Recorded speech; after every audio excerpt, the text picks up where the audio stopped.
Boa tarde, pessoal. Almoçaram bem? Boa tarde, professor. Tá tudo bem? Boa tarde.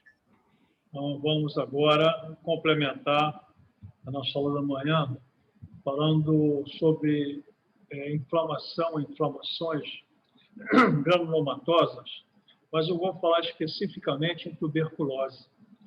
A tuberculose é uma doença prototípica da inflamação granulomatosa.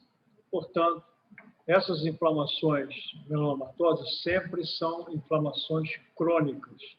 Não tem, ela passa sempre por uma fase aguda, mas quase sempre elas se cronificam imediatamente. Então, a coisa vai se cronificando e vai lesando. Então, a tuberculose é a prototípica, ok? Então, vamos começar aí. Sair aqui um pouco do...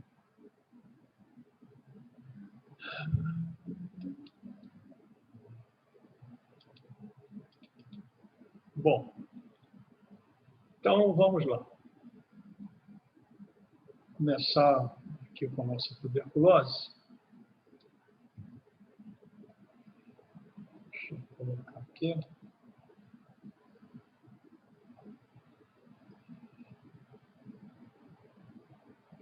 Deixa eu ver como é que eu vou abrir isso aqui.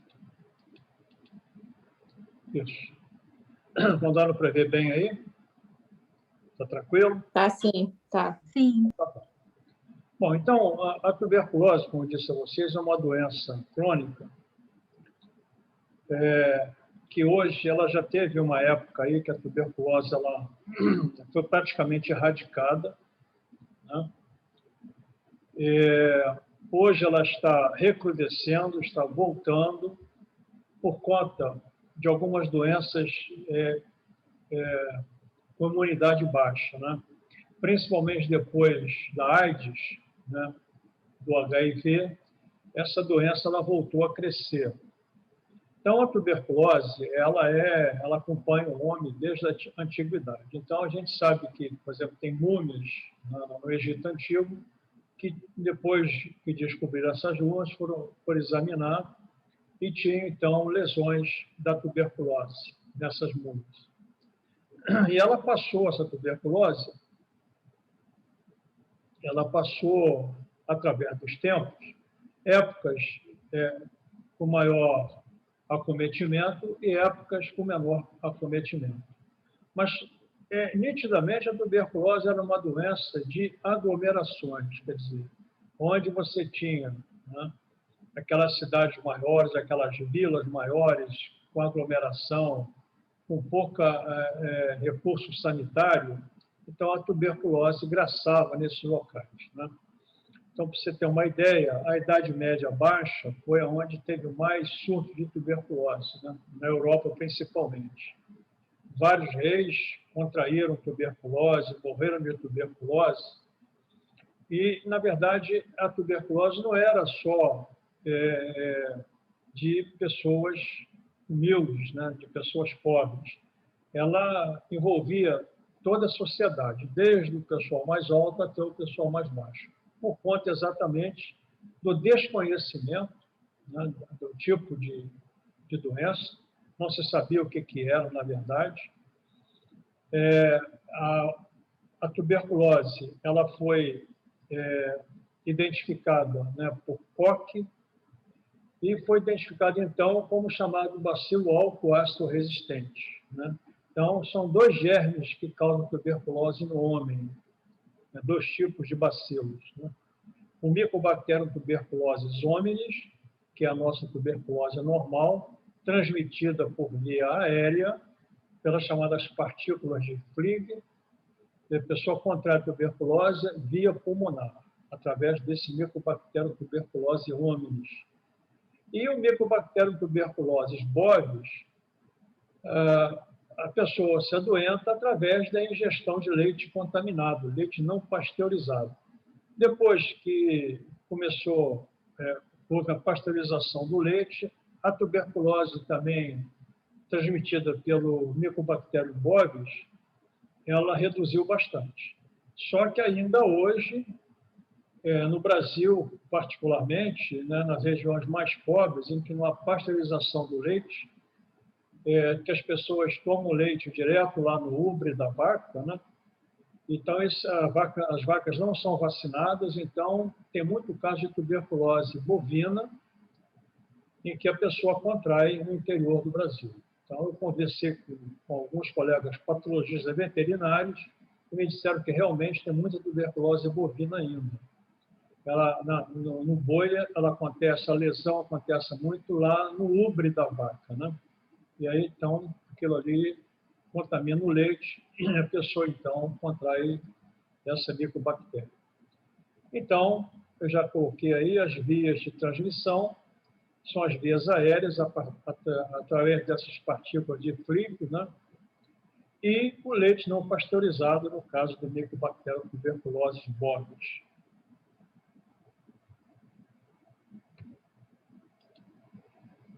O bacilo da tuberculose, ele é chamado bacilo álcool ácido resistente. Eu já conversei com vocês na primeira aula, se não eu, a Marina, sobre as colorações laboratoriais. Quando a gente fala bacilo álcool ácido resistente, é que existem técnicas, principalmente essa técnica de Ziehl-Neelsen, em que você cora o bacilo com corante chamada fucsina, e essa fucsina, uma fucsina básica, ela cora o bacilo nessa cor aqui, avermelhada, um tom carminado. Então, quando você expõe aquele tecido, ou mesmo lá um lavado brônquico, ou mesmo um escarro, né, essa coloração de Ziehl-Neelsen, você cora o bacilo pela fucsina e tenta desporá-lo através de álcool, né, o álcool, quase sempre álcool absoluto, ou ácido forte. Então, ele não se despora nem pelo álcool e nem pelo ácido. Daí é o nome de bacilo álcool ácido resistente. Então, esse aqui é a Mycobacterium tuberculosis, bacilo de Koch, corado por essa técnica de Ziehl-Neelsen. Então, esses bacilos, eles ficam no pulmão e a pessoa começa a transmitir quando ela fica bacilífera, quando ela começa, então, a escarrar e a liberar esses bacilos e a pessoa, então, ou espirra ou tosse, então é transmitida através dessas partículas de Fligg. Aqui é uma outra imagem dessa micobactéria. Aqui nós temos macrófagos contendo numerosas bactérias, centenas, milhares de bactérias. Então, você vê isso aqui corado, tanto em tecido quanto, mais comumente, no escarro ou no lavado brônquico, já que a tuberculose hominis, que nós vamos falar mais, ela basicamente acomete no início o pulmão. Então, vamos falar da tuberculose pulmonar. A tuberculose pulmonar, ela tem dois tipos de tuberculose. A chamada tuberculose primária e a tuberculose secundária. O que é a tuberculose primária? Tuberculose primária é uma tuberculose pulmonar que ocorre em pessoas anérgicas, isto é, pessoas que não têm resistência ao bacilo, nunca tiveram contato com bacilo. São pessoas virgens do contato bacilífero.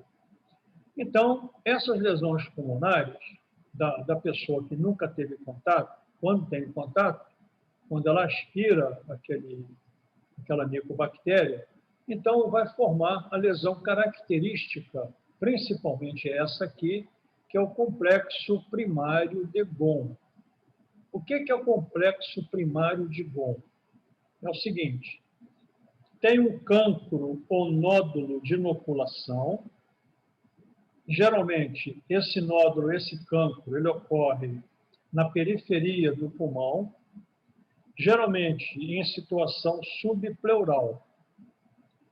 Depois que ele é inoculado, que ele se assesta naquela região periférica do pulmão, ele ganha o vaso linfático, uma linfangite, e vai, então, lesar os linfonodos peribrônquicos ou mediastínicos. Então, você tem na tuberculose primária um cancro ou nódulo de inoculação, que é onde entrou o bacilo. Depois você tem uma linfangite, que é a inflamação, né, do vaso linfático, e drena, então, para os linfonodos, você vai ter uma linfadenite, uma inflamação no linfonodo. Então, essa aqui é a lesão primária da tuberculose pulmonar. É o complexo primário de Bohm. Muito bem. Esse campo de inoculação, se o paciente for um paciente muito suscetível, muito sensível àquele bacilo, ou a cepa do bacilo, que a gente tem cepas do bacilo, for uma cepa muito virulenta, muito patogênica, então ele vai desenvolver a chamada tuberculose primária progressiva. O que é essa tuberculose? Ela se assemelha a uma broncopneumonia, uma pneumonia bacteriana, que são áreas que você tem consolidações nos bronquíolos respiratórios e bronquíolos terminais, junto com os alvéolos, formando focos pneumônicos. São áreas focais, não envolve o pulmão inteiro. Então, consolida-se um lóbulo pulmonar. Você vai ter também adenopatia lá, como você tem aqui no complexo primário. E, além disso, você também vai ter o derrame pleural. Então, ou você tem uma tuberculose primária, que o indivíduo tem uma certa imunidade ainda, tem uma boa resposta imunológica, vai fazer o complexo primário. Quando ele tem uma má resposta imunológica, vai fazer a tuberculose primária progressiva, que tem esse padrão aqui um pouco diferente do complexo primário. Ambas, então, são primárias. Porém, esse complexo primário é o complexo primário, que é a lesão prototípica, a lesão padrão da tuberculose primária. Então, aqui, eu fiz aqui um esqueminha em que os locais onde você tem o campo de inoculação é na região periférica, né, do pulmão subpleural, ou aqui na parte superior, ou aqui. Uma outra coisa bem interessante também desse complexo primário é que, a maior parte dos casos, essa lesão primária, aquele campo de inoculação, ela é subpleural, mas sempre ou ela é na porção superior do lobo inferior ou na porção inferior do lobo superior. Então, sempre tem essa característica, a maior parte das vezes. Ou então, ela pode ser, né, subpleural em outra área que não é essa aqui, mas quase sempre é aqui. E aqui, então, você vai ter uma linfadenite, que é a inflamação do linfonodo. Você tem uma linfangite, que quase sempre é microscópica. Então, isso aqui é o complexo primário de Bohm. Ok? Muito bem. Como é que a coisa acontece no complexo primário de Bohm? Você tem aqui um corte de um pulmão normal, que nós temos o septo alveolar, né? Você tem aqui o pneumócito 1, que é aquela célula mais achatada. Aqui você tem o pneumócito 2, né, que é a célula que secreta surfactante. E o pneumócito 2, ela secreta surfactante e ela também é responsável pela regeneração do pneumócito 1. Então, são dois pneumócitos aqui. E nós temos, dentro do alvéolo, os chamados macrófagos intraalveolários ou macrófagos residentes.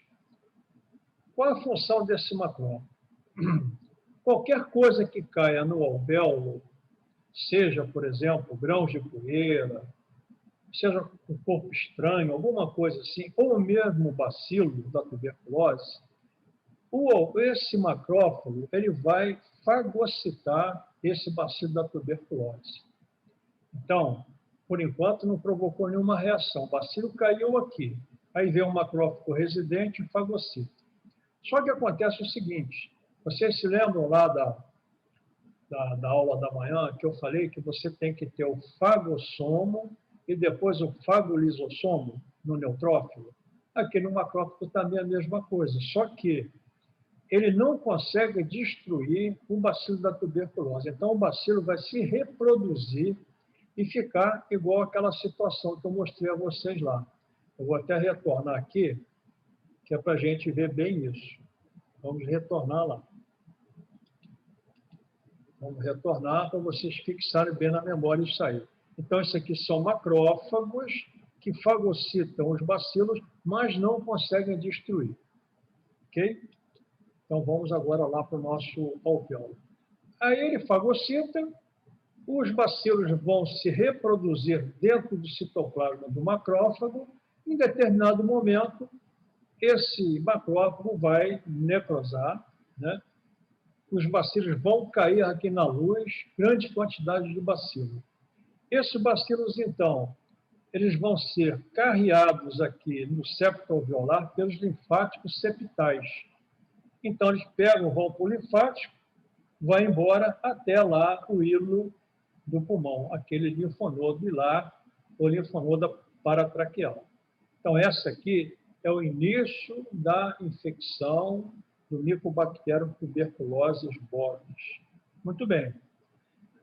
Mas quando ele chega lá, o que vai acontecer? Quando ele libera esse bacilo, o macrófago começa, então, a sinalizar para os linfócitos TH2, que são linfócitos auxiliares.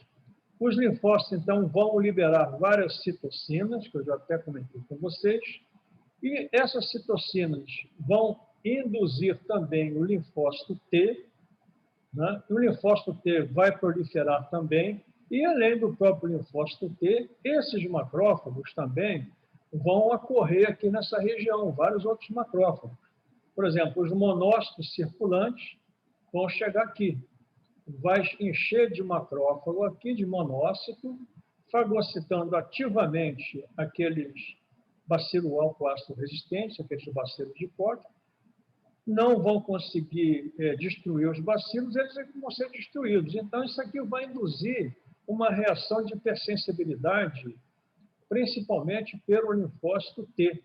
O linfócito TH2 estimula o linfócito T, o linfócito T, então, vai estimular uma reação de hipersensibilidade. Vocês, não sei se já viram lá na imunologia, eu já comentei com vocês, nós temos 4 tipos de hipersensibilidade.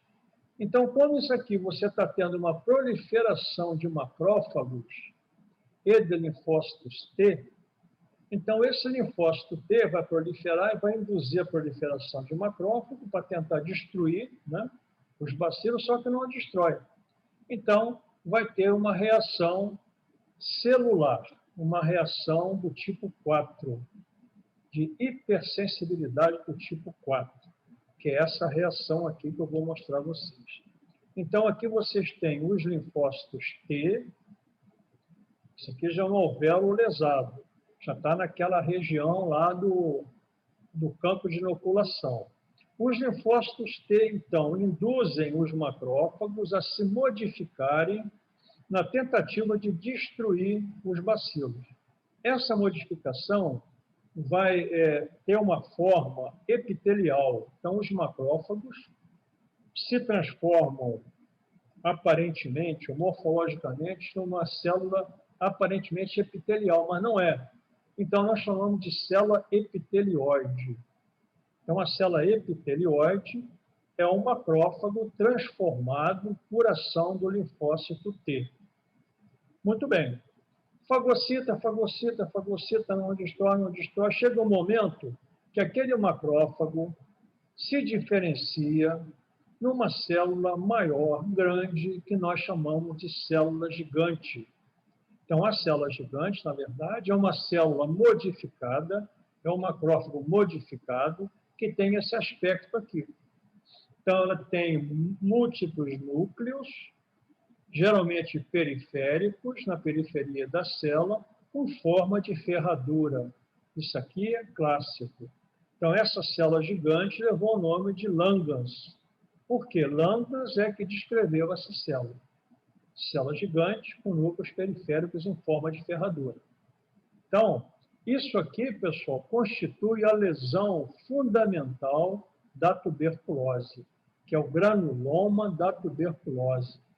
Isso aqui é uma lesão de hipersensibilidade, é uma lesão crônica, porque você tem infiltrado linfocitário, infiltrado de macrófagos, aqui as células epitelióides, e essa formação gigantocitária aqui, de células gigantes.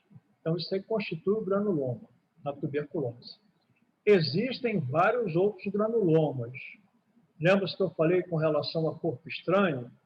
Que, às vezes, no caso lá da gota, em que você tem o ácido úrico, que se deposita no tecido sob forma de urato, tenta-se também fagocitar, não consegue. Então, transforma-se em célula gigante, contendo cristais de urato no citoplasma. Então, todo granuloma tem esse padrão aqui. Bom? Muito bem. Mas, à medida que esse granuloma, ou essas células epitelioides, são macrófagos modificados, vão se proliferando na tentativa, né, de destruir, de eliminar, né, os bacilos de Koch, vai aparecendo lesões isquêmicas. E as lesões isquêmicas, porque você não tem um aporte sanguíneo suficiente, então você tem uma necrose, forma-se uma necrose, que dá-se o nome de necrose caseosa. Então, a necrose caseosa é um tipo de necrose isquêmica que tem esse nome que é típica da tuberculose. Então, a necrose caseosa é uma necrose isquêmica típica da tuberculose. É isso aí. Tá bom? Então, você tem o granuloma também, você pode ter pequenos granulomas aqui, e a necrose caseosa. Então, sempre você tem granuloma e necrose caseosa. Agora, vamos entender isso aqui. Isso está no pulmão. Se você tem essas lesões, você vai destruir alvéolo aqui, por proliferação das células, e destruir alvéolos aqui também por necrose caseosa. Então, é uma lesão inflamatória crônica, destrutiva e progressiva. Por quê? Porque você não consegue o quê? Eliminar os bacilos só com essa reação. Então, aqui é um corte de pulmão, uma necrópsia, em que você tem aqui o campo de inoculação. Obrigado. Chegou aqui um cafezinho para mim. Me dá uma força aqui. Só um minutinho aí. Então, vocês têm aqui o campo de inoculação, que é subpleural, ou nódulo de inoculação, como você queira. Também é chamado nódulo de Gom, né? Então, esse nódulo ele vai se disseminar através dos vasos linfáticos, os capilares linfáticos, a gente não vê aqui, e vai o quê? Infectar o linfonodo em torno do brônquio, peribrônquicos ou peritraqueais, no hilo pulmonar. Então, esse conjunto, nódulo de inoculação, o banco de inoculação, o nódulo de Gom, a linfangite microscópica que você não vê e a linfadenite que você vê, denomina-se, então, complexo primário de Gom. É complexo porque tem 3 componentes, então é um complexo. Primário, que é a tuberculose primária do paciente anérgico. Muito bem. Então, o que vai acontecer aqui? Se o paciente, embora anérgico, ele for uma pessoa que tiver uma boa resistência, tiver uma imunidade boa, embora ele nunca tivesse contato com bacilo, a tendência... Professor. Oi, pode falar. O que é paciente anérgico? Anérgico, você tem 2 tipos de paciente, no caso imunológico, né? Ou o paciente hiperérgico, que ele reage de maneira excessiva, né, quando ele tem contato com algum tipo de... Eu citei de manhã o choque anafilático. Então, o choque anafilático é um paciente hiperérgico. Você tem um contato com o antígeno, então ele vai reagir com anticorpo e complemento e dá, então, o quê? Vai dar um choque anafilático. Então, ele é hiperérgico. ele, às vezes, no primeiro momento não tem nada, mas ele pode ter um choque anafilático, ter uma asma brônquica, ele pode ter uma rinite alérgica, tudo isso são pacientes hiperérgicos. E paciente anérgico é aquele que nunca teve contato com aquele tipo de agente, estou falando aqui no caso de bacilo da tuberculose, então o bacilo entra tranquilamente, ele não responde de jeito nenhum. Como é que ele vai responder? Ele vai responder tentando fagocitar o bacilo naqueles macrófagos residentes. Na verdade, aqueles macrófagos servem para tudo. Se você aspirar uma poeira, cair lá, ele vai fagocitar. Entendeu? Tem algumas doenças profissionais que são chamadas pneumoconioses, que se a pessoa aspirar, por exemplo, amianto, sílica, alguma coisa assim, você sempre vai ter aquelas lesões lá, né? Então, são pacientes anérgicos. No primeiro momento, só reage com os macrófagos fagocitando aquele material. E aqui é a mesma coisa. Deu para entender? Entendi, sim. Obrigado. Então, o paciente anérgico é o sem resistência. A imunidade tem uma boa imunidade, mas não tem resistência àquela agressão. Então, se o paciente tiver uma boa resistência, uma boa imunidade, embora no primeiro momento ele seja anérgico, depois ele vai criar uma resistência, ele vai começar a ficar hiperérgico. Por quê? Porque o sistema imunológico está reconhecendo. O linfócito TH2 reconhece, o linfócito T começa a proliferar e começa a induzir a proliferação daquelas células, aqueles macrófagos se transformar em célula epitelioide. Então, tem alguns caminhos aí dessa tuberculose primária. Ou a tuberculose primária, o indivíduo que tem uma boa imunidade, ele consegue bloquear aquele bacilo, né? Por imunidade, né? Pela proliferação celular, elas conseguem dar conta, e aquilo ali pode fibrosar aquele nódulo e calcificar. E aqui também. Então, ela pode, tanto aqui, pode bloquear, fibrosando, uma cicatriz e uma calcificação. E aqui também em torno dos brônquios. Então, você vai ter, às vezes, chega paciente que vai fazer um exame radiológico, não tem nada, o paciente está lá com outro problema lá, está com uma gripe. Aí você quer saber se ele está com uma pneumonia daquela gripe, se ele está com vírus causando uma pneumonia viral. Aí você vai fazer o raio-x dele. Aí você faz o raio-x e aparece essa imagem aqui, ó. Que imagem é essa? Essa imagem é da calcificação daquele nódulo de Bond, tá? E a calcificação lá do linfonodo que estava doente também. Então, esse é o caminho de cura. É chamado, na radiologia, de complexo de Ranke. Então, quando vocês ouviram falar complexo de Ranke no pulmão, nada mais é do que a calcificação do nódulo ou do campo de inoculação e a calcificação daquela linfadenite tuberculosa, do complexo primário. Ok? Então, esse é o complexo de Ranke. Bom, acho que tem outra imagem aqui que eu trouxe, vamos ver se a gente vai mostrar. Não, aqui não está aparecendo muito bem, não. Então, esse aqui é o complexo de Ranke, que aí tem outra coisa. Aquela tuberculose primária. Isso aqui não está dando para ver muito bem, não. Vou passar aqui. Aquela tuberculose primária, desculpa, ela pode, como eu falei a vocês, fazer uma fase progressiva, em que ela pode fazer lesões tipo pneumonia no pulmão, né, com linfadenite e também com derrame pleural. Então, a tuberculose primária é progressiva. E também ela pode cair na circulação sanguínea e dar esses pequenos nódulos aqui, que é a chamada tuberculose pulmonar miliar. Por que esse nome miliar?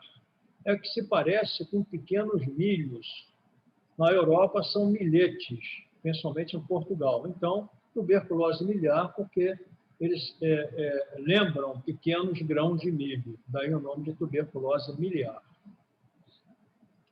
Aqui um outro aspecto dessa tuberculose miliar. Você tem vários pequenos nódulos.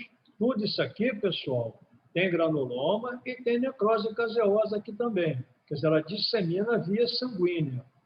Pode ficar só no pulmão ou pode disseminar para todo o organismo. Você pode ter tuberculose miliar no fígado, no rim, etc. Isso aí é um quadro grave.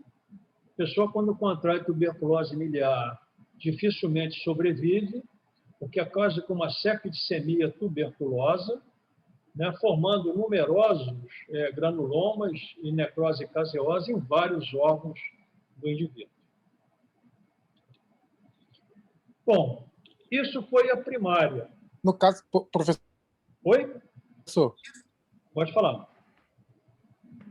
Oi? No caso, então, cada ponto desse, eu não tô cada ponto desse é um ponto de... Você tem granuloma e necrose. Oi? Cada pontinho... Está conseguindo me escutar? Tá, agora estou melhor um pouco. Cada pontinho desse, você está querendo saber se é uma tuberculose? Se é necrose com granulomas? É. Isso aí. Isso aí. Entendi. Isso. Cada pontinho desse, mas olha só. Se o paciente for um paciente que tem uma imunidade muito baixa, um aidético, por exemplo, que ele faça uma tuberculose miliar, aquilo vai disseminar para todo quanto é órgão, inicialmente no pulmão, depois pode ir para tudo quanto é lugar. O que acontece? Ele tem imunidade muito baixa. Se ele tem imunidade baixa, ele não vai desenvolver granuloma. Porque o granuloma depende da imunidade boa. Porque ele tem que ter o linfócito T muito bom e o linfócito TH2 muito bom. Normal. Entendi. Se ele tiver com linfócito baixo, com imunidade muito baixa, ele não desenvolve granuloma. O granuloma só desenvolve por indução dos linfócitos, entendeu? Então, na verdade, essas lesões aqui são lesões mais necróticas do que granulomatosas. Inclusive, tem o seguinte, a tuberculose, quando você tem muita necrose, alguns chamam de tuberculose exudativa, está exudando, tem muita necrose. Quando você tem muito granuloma, você tem uma tuberculose produtiva, que está produzindo muita célula, entendeu? Então, quando você vai falar, poxa, uma tuberculose grave com muito exudativa, então é grave. A tuberculose produtiva é grave? É, mas ela não destrói tanto quanto a tuberculose só com necrose. Tá bom? Entendeu? Tá bom. Beleza. Obrigado. Vamos continuar aqui. Pessoal, quem tiver dúvida pode ir perguntando, sem problema, tá? Professor, Sim. Então essa doença pulmonar miliar é secundária? Pode ser primária, como complicação daquele campo de inoculação em pacientes com imunidade muito baixa, ou pode ser também devido a uma complicação da tuberculose secundária, quando o paciente começa bem e depois cai a imunidade, ele pode, então, fazer essa ocorrência, cair na circulação sanguínea e disseminar. Entendeu? Mas sempre a tuberculose miliar é um quadro grave, quase sempre com pessoas imunologicamente comprometidas, independente se é da AIDS ou de outra doença qualquer. Tá bom? Ok? Professor, Sim? a tuberculose sempre começa no pulmão, depois que ela se dissemina para os outros órgãos? Sim. É isso. Sim. Sim. Então, se uma pessoa tem tuberculose óssea, primeiro ela teve tuberculose no pulmão. Exatamente. Mas daqui a pouco eu vou conversar sobre isso com vocês. Então, tá. Obrigada. Inicialmente é no pulmão, se for pela partícula de Fligg, se for aspirado, se for Mycobacterium tuberculosis hominis, o bacilo de Koch. Se for pelo bacilo bovino, Mycobacterium tuberculosis bovis, em vez de ele aspirar, ele vai beber. Deu para entender? Vamos supor que o paciente lá na roça nunca teve contato com o bacilo da tuberculose, com ninguém. Então, ele é alérgico. Mas a vaquinha dele lá contraiu uma tuberculose bovina. E ele foi lá, tomou o leite da vaca com bacilo. Aí ele vai beber o quê? O bacilo bovino.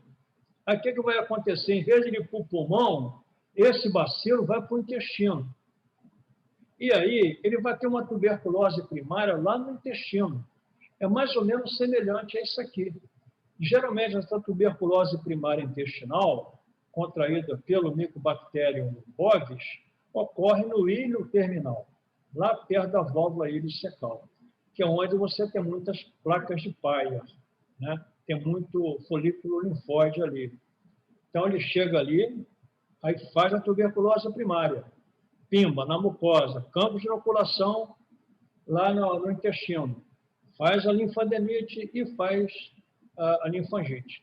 É a mesma coisa, só que o modo de contágio é diferente. Ok? Tá bom? Está esclarecido? Então, tá bom. Então, vamos falar agora da tuberculose pulmonar. Mas aí, professor, Oi, professor, pode falar. mesmo nessa do intestino, vai acontecer o mesmo processo? Vai ir macrófago, o macrófago vai exudar, vai necrosar, fibrosar e dar esses pontos? A lesão é a mesma. Inclusive, Sim. Ele pode também fibrosar e dar aquela calcificação intestinal, como lá no pulmão. Só que ali, como você não vai radiografar o intestino, não há aspecto radiológico para definir. Você vai ver o nódulo calcificado, entendeu? Uhum. Tá bom? A situação é semelhante. Bom, vamos falar agora da tuberculose secundária. Bom, nós já tivemos lá a primária, o indivíduo aparentemente curou, calcificou, fibrosou, ou então ele fez a miliar. Se ele fez a miliar, ele vai morrer, morreu. Se não fez a miliar, ele ficou lá com o complexo de Ranke, complexo primário calcificado. Só que, dentro daquela calcificação, existem bacilos quiescentes, estão quietinhos, inativos, esperando o cara baixar a imunidade, para ele voltar a ser ativo, a ser patogênico. Então, a tuberculose secundária, ela ocorre em pacientes previamente sensibilizados. Então, já teve contato com bacilo, ou curado ou não curado. Muito bem, está lá o complexo primário. Habitualmente, surge como nódulo a tuberculose secundária, com menos de 2 centímetros de diâmetro. Aí, em vez de ser junto à pleura, entre um lobo e outro, vai ser no ápice do pulmão, no ápice do lobo superior, a cerca de 1 a 2 centímetros da pleura. É um pouco mais profundo. Então, olha só a diferença. A tuberculose primária é subpleural, o nódulo, o campo de inoculação. Aqui na secundária, quando a pessoa contrai de novo, é nódulo também com a mesma característica, pequeno, mas no ápice pulmonar. Quer dizer, distando 1 a 2 centímetros da pleura, lá em cima. Ok?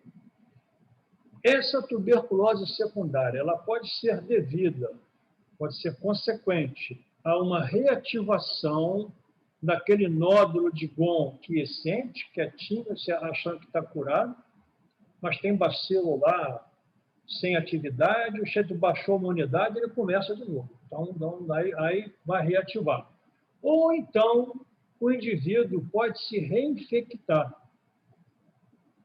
Então, nós temos, para ter tuberculose secundária, você tem que ter 2 maneiras. Ou você reativa o bacilo que está naquele nódulo calcificado, quiescente, ou a pessoa se reinfecta naquele ambiente contaminado com bacilos. Deu para entender? Então, essas duas situações. Bom, de qualquer maneira... Oi? De qualquer maneira, as vias da tuberculose secundária são essas aqui. Ou reativação do nódulo, ou ele se reinfecta. Muito bem. Qual vai ser a forma dessa tuberculose pulmonar? São nódulos circunscritos com graus variados de necrose caseosa, que eu botei caseação, mas é necrose caseosa, central, granulomas e fibrose periférica. Então, aqui, enquanto na tuberculose primária você não tinha essa fibrose periférica no início, só tinha granuloma e necrose caseosa, aqui você tem a caseação central, granulomas em torno, e você tem a fibrose em torno daquilo tudo ali, como se estivesse querendo conter aquela disseminação. Então, entenderam, né? Primária, localização, o aspecto e o tipo. Secundária, baixou a imunidade e vai para o ápice do pulmão, tá? Sendo ou reinfecção ou reativação. Muito bem. A tuberculose secundária, ela pode evoluir para a tuberculose pulmonar progressiva, da mesma maneira que a tuberculose primária, só que lá na primária tem um aspecto de pneumonia, um derrame pleural, lembra-se disso? E o linfonodo comprometido. Aqui é um pouco diferente. Geralmente, quando acontece essa tuberculose pulmonar progressiva, ela vai ocorrer em adultos mais velhos ou pessoas imunossuprimidas. É o caso dos diabéticos. Os diabéticos hoje estão tendo... A tuberculose está graçando no meio dessas pessoas imunocomprometidas, dando lesões graves, progressivas e destrutivas. Então, vamos lá. Os nódulos apicais, aqueles que estavam lá em cima, lá no ápice pulmonar, expande-se para as porções adjacentes dos pulmões. Ela vai erodindo, vai destruindo os brônquios e os vasos, criando uma cavidade irregular e provocando hemoptise. Então, o paciente da tuberculose secundária, o que sangra, quando você fala, o paciente teve hemoptise, estou achando que é uma tuberculose. Você nunca pensa em tuberculose primária, e sim em tuberculose secundária. Ok? Podendo se disseminar por via canalicular. O que é via canalicular? É via brônquica. Então, ele vai erodindo os brônquios, aí ele pega um outro brônquio, vai por ali, vai caindo, vai disseminando para outras áreas do pulmão. Então, uma lesão apical pode comprometer o pulmão todo por essa via aqui, pegando um brônquio, outro brônquio, um bronquíolo, e por aí vai disseminando. Então, via canalicular, linfática ou vascular sanguínea. Na vascular sanguínea, ela pode dar a doença pulmonar miliar, semelhante àquela da tuberculose primária, ou pode dar doenças localizadas. Por exemplo, a doutora falou aí na tuberculose óssea. Então, a tuberculose óssea é a tuberculose secundária, progressiva, que se disseminou por via linfática ou vascular e foi se localizar lá no osso. Pode ser tuberculose renal, pode ser tuberculose nas meninges, pode ser tuberculose cerebral, pode ser tuberculose tubária, enfim, qualquer lugar pode dar essa tuberculose chamada localizada. Daqui a pouco nós vamos conversar também. A cavidade pleural é envolvida e pode desenvolver derrames pleurais serosos, semelhantes àquela da primária também. Empiema tuberculoso, lembra-se do empiema que eu falei hoje de manhã? É um pus, mas aqui o empiema é a necrose caseosa solta dentro do espaço pleural. E também pode dar uma pleurite, uma inflamação com fibrose e obliterar completamente o espaço pleural. Então, essa tuberculose progressiva, ela pode dar várias consequências aqui para a pessoa, mas sempre ela é secundária. Deu para entender? Deu. Então, tá bom. Professor, Oi. Na tuberculose primária, aí pegou um paciente, fez a chapa, achou aquele complexo de Rank, o primeiro nódulo e o segundo nódulo. Sim. Tem como a gente saber se essa bactéria... se o bacilo Olha, Tem como saber se ele ficou adormecido para gerar essa tuberculose secundária? não tem. A não ser que você vá, opere o paciente, tira aqueles nódulos calcificados, tanto lá no linfonodo quanto na periferia do pulmão, e tente examinar e fazer o exame lá, pesquisando pelo bacilo alvo resistente. Habitualmente, não. Ele fica quieto, quiescente. Então, não dá para você saber. Tá? Às vezes, o paciente está completamente curado, não tem mais bacilo nenhum, mas às vezes tem bacilo quiescente. Então, quando você pega um complexo de Rank, sempre existe o risco da pessoa desenvolver uma tuberculose secundária. Ok? Ok, obrigado. Bom, isso então foi a progressiva.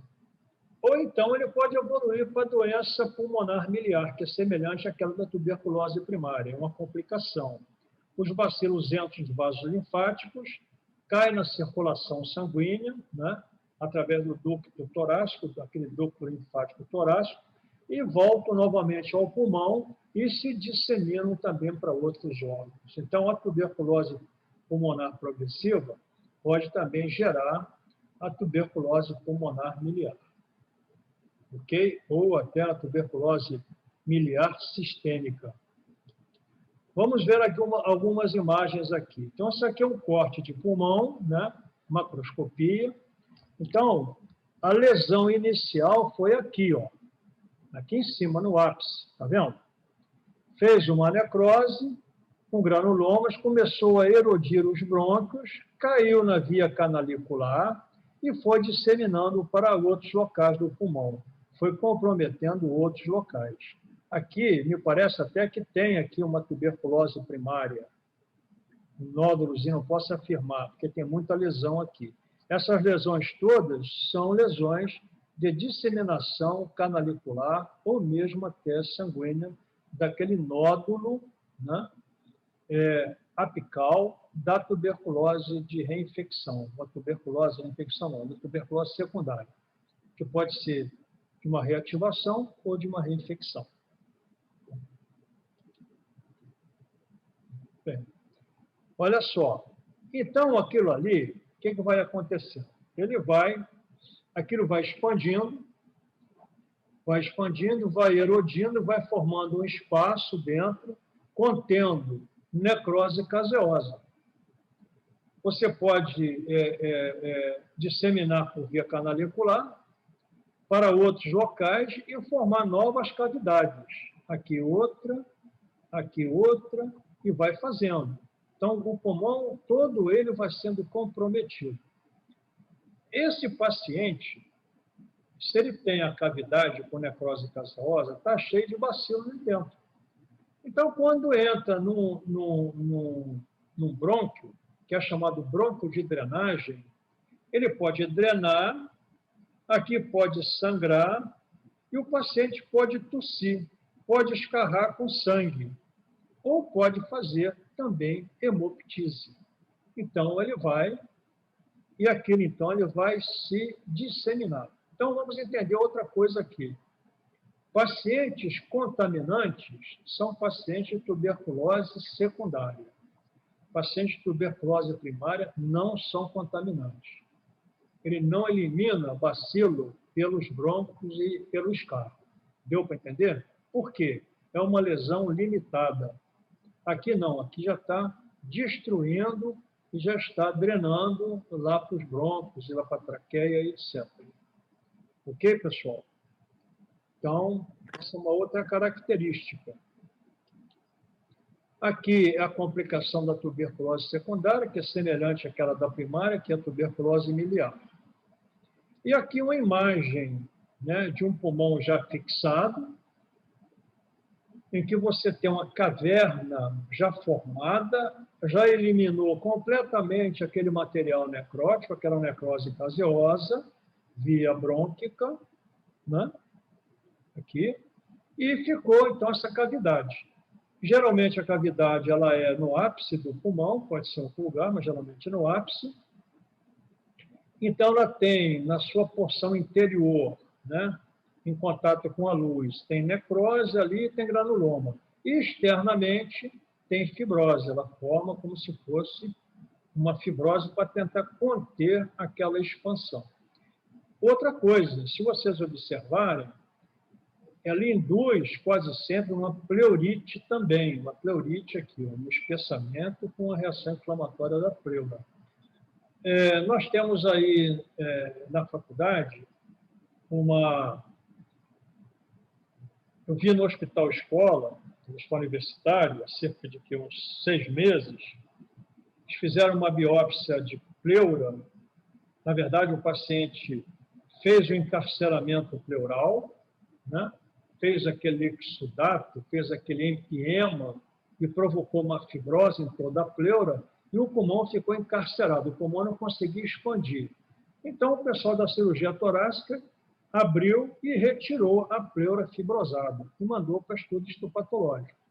Cheguei lá, quando eu fui examinar, a pleura estava cheia de granulomos. Inclusive, tem lâmina aí na nossa coleção aí do laboratório. Quando a gente voltar à nossa atividade prática, se Deus quiser, eu vou mostrar essa lâmina para vocês. Então, essa é a nossa tuberculose secundária com formação, né, de caverna. Chama-se aqui caverna. Isso aí vai dar uma série de complicações. Essa caverna pode haver uma superinfecção bacteriana e se transformar num abscesso. Ou então, alguns fungos oportunistas podem penetrar por via brônquica e eles vão colonizar essa caverna tuberculosa. Então, a caverna tem uma série de complicações. Muito bem. Então, Professor, oi. Essa caverna ela foi feita como? Foi material do próprio pulmão, células que se liquefez? Não, é necrose caseosa. Porque a necrose caseosa vai destruindo aquilo tudo ali. Ah, sim. É a necrose caseosa. Você tem o granuloma e a necrose. A necrose vai se expandindo e vai formando, então, essas lesões cavitárias, essas cavernas. Só forma a caverna quando a necrose é drenada. Quando ela sai, o indivíduo se torna contaminante. Ok? Então, só vai ter uma caverna se essa necrose arrumar um meio Se ela sair. Se ela sair, botar para fora. E o meio que ela arruma é eliminar por tosse, né? Sangra, ele tosse, aquele escarro. Geralmente, o escarro do paciente tuberculoso secundário é muito rico em bacilo. Então, você pega aquele escarro, faz uma lâmina e faz o Zilnilson e está cheio de bacilos ali. Entendeu? Tá bom? Obrigado. Show. Aqui, um raio-x de uma caverna tuberculosa lá no ápice pulmonar, tá vendo? Aqui, ó, a fibrose em torno e essa região aqui central sem nada. Então, isso aí é um raio-x de um tuberculoso, uma paciente, mulher, né, que tem as mamas aqui, uma paciente tuberculosa com caverna, uma tuberculose secundária. Aqui uma outra caverna, não mais no ápice. Às vezes, pela drenagem, ele forma caverna em outros locais. Aqui, por exemplo, mais no terço médio do pulmão. Mas sempre com esse aspecto. Com esse aspecto aqui hipotransparente, né, da fibrose e calcificação. Uma coisa interessante também que eu queria comentar com vocês é o seguinte. Os tuberculosos antigamente eram chamados de tísicos. Tísicos. Tísico era sinônimo de tuberculose. Então, existia uma especialidade médica dentro da pneumologia que era chamada tisiologia. Então, os médicos tisiologistas cuidavam exclusivamente de tuberculose. Como a gente, na época, não tinha tratamento para tuberculose, nem se sabia direito qual era a etiologia, então, a tuberculose, o tratamento dela, se eu começar a contar a história para vocês aqui, é uma cena de horror, né? Que eles faziam de tudo para tratar do paciente, nada dava certo. Porque o problema aí é o bacilo. Ok? Muito bem. Aí vamos ver agora a tuberculose extrapulmonar. Nós temos aqui a tuberculose intestinal. Como já falei, ocorre mais habitualmente no hílio terminal, colonizando os agregados linfóides, que são as placas de Paia, levando à ulceração da mucosa acima. E aí, se for uma tuberculose, vamos entender uma coisa aqui. Você está com uma pessoa tísica lá secundária no pulmão. O camarada começou a escarrar, começou a tossir. Você acha que ele vai jogar tudo aquilo para fora? Ou você acha que ele vai engolir alguma coisa, vai deglutir alguma coisa ali? Sempre deglute, concorda? Então, a tuberculose intestinal, ela também pode lesar o intestino através da deglutição daquele material contaminado lá do pulmão e vai lá na placa de Paia. Então, você pode ter a tuberculose primária no intestino na placa de Paia e pode ter a tuberculose secundária no intestino também por deglutição. Por que não vai fazer mais o complexo primário no intestino? Porque o indivíduo já está hiperésico, ele vai fazer outras lesões que não aquela tuberculose primária. Entenderam? Quase sempre uma lesão de úlceras. Tuberculose miliar sistêmica, já comentamos aqui. E agora eu vou falar da tuberculose isolada. São essas aqui. É aquela tuberculose que se disseminou por via sanguínea e se localizou. Então, na meninge, por exemplo, meningite tuberculosa. Tuberculose renal, no rim. Tuberculose da suprarrenal, na suprarrenal. Tuberculose óssea. Quem perguntou aí, doutora?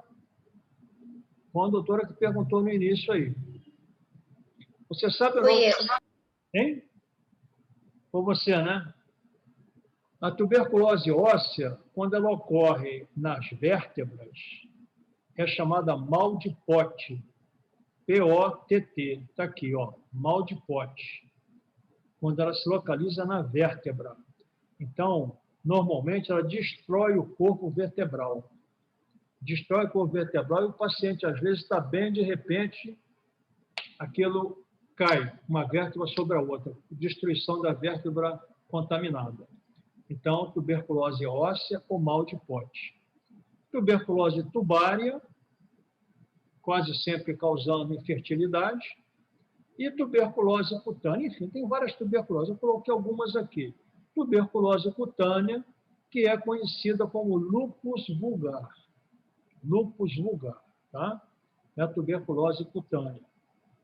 E tem também uma linfadenite tuberculosa, que não é mais no pulmão, nem não é no intestino, é uma drenagem da tuberculose secundária para os linfonodos cervicais, da região cervical, levando a uma situação que nós chamamos de escrófula. Eu vou dizer o que é isso para você já já. Então, a linfadenite tuberculosa na região do pescoço destrói o linfonodo e forma a escrófula. Bom? Então, vamos lá. Aqui, por exemplo, tuberculose intestinal. Lesão ulcerada lá no ilho terminal. Ok? Tuberculose renal, aqui destruindo a pirâmide renal, formando até um abscesso tuberculoso às vezes. Então, ela vai destruindo o rim. Esse rim da tuberculose renal é chamado de tuberculose fria. Por quê? O sujeito teve a tuberculose primária, teve a secundária. Aí ele disseminou, mas a secundária não evoluiu muito. Aí foi e se assestou no rim. Então começou a lesar e destruir o rim. Ele está lá com a secundária dele, lá no pulmão. Ele vai destruindo e não vai dando sintoma da febrícula. Então é chamada tuberculose fria porque não dá sintoma. E às vezes você só faz o diagnóstico quando o rim fica completamente sem função, sem funcionar, pela destruição da tuberculose.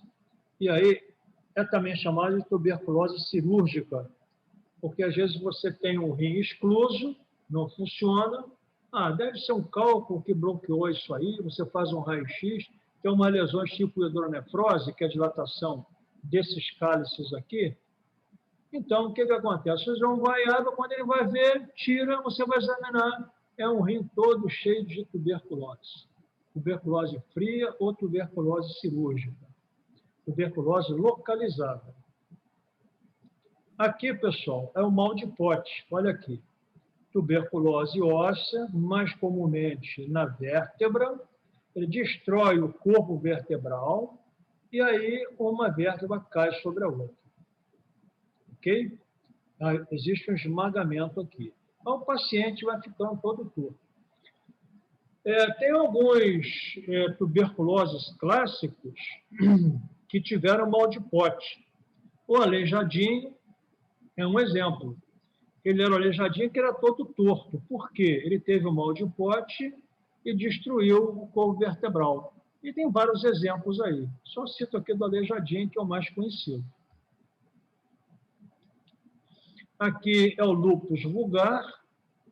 Parece com lúpus eritematoso, uma doença autoimune, mas, na verdade, é uma tuberculose. Você vai fazer a biópsia, tem granuloma e tem também necrose caseosa. E aqui, pessoal, é o escrófula, ou a linfadenite cervical tuberculose. O que acontece? O sujeito está com tuberculose secundária no ápice pulmonar, destruindo lá. Aí ele drena para o linfonodo, linfadenite vem aqui para a região cervical. O que vai acontecer? O linfonodo vai ser destruído e aqui vai haver drenagem. E aqui já está o linfonodo drenado para cá e aqui já com cicatrização. Então, a escrófula é a linfadenite necrotizante tuberculosa da região cervical com drenagem daquele material necrosado. E isso aqui é contaminante. Interessante também, vou só comentar uma historinha aqui para vocês. Na Idade Média, né, todo mundo tinha tuberculose. Então, lá na França, principalmente, os reis lá eram quase filhos de Deus, eram considerados deuses, né? Então, teve um rei lá que fazia o seguinte, ele botava a turma toda numa fila, principalmente os escrofulosos, ele dizia o seguinte, quem desse uma moeda para ele, ele curava. O que ele fazia? Ele pegava a moeda do escrofuloso, botava em cima da ferida, apertava aquilo ali e falava, pode ir, você está curado. Mas ele ficava com a moeda. Entendeu? E ninguém curava nada, o cara acabava morrendo de outra coisa. Então, isso é escrófula. Tá bom, pessoal? Então, eu acho que eu já esgotei um pouco aí esse assunto da tuberculose. Só lembrando a vocês que isso é uma doença crônica, né? Granulomatose, isto é, uma doença de fundo imunológico com proliferação celular, principalmente de linfócitos T e macrófagos modificados, né? Quando o paciente tem uma boa resposta imunológica.